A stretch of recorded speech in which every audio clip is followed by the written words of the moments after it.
Bonjour et bienvenue pour cette 7e édition de notre What's Tech. Passons à présent aux nouveautés techniques publiées au 3e trimestre. Côté Kaspersky, Security Center passe en version 14.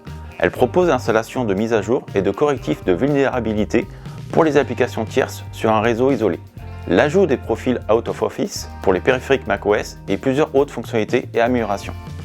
La nouvelle version de Kaspersky Endpoint Security est également disponible et vous offre une option pour l'affichage des menaces détectées par la technologie Cloud Sandbox et diverses améliorations.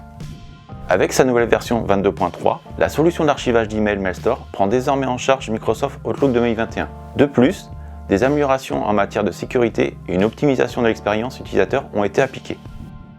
Chez Enable, nous sommes fiers de vous présenter la plateforme Cloud User Hub pour le contrôle de Microsoft CSP en mode multi-tenant à partir d'une seule interface. Restez connectés, nous vous préparons un webinaire pour début novembre. De plus, une nouvelle version est disponible pour Cove Data Protection.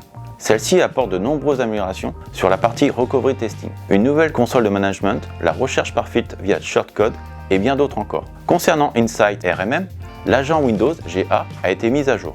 Celui-ci intègre une série d'améliorations, notamment pour les installations de script runner. La version d'ON Central a également été mise à jour avec un nouvel agent macOS, plus de granularité dans les permissions des périphériques et plusieurs autres correctifs.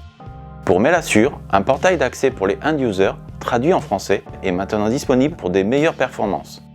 Pour terminer, chez Enable, la solution EDR a sorti sa version S SP5 pour Sentinel-1.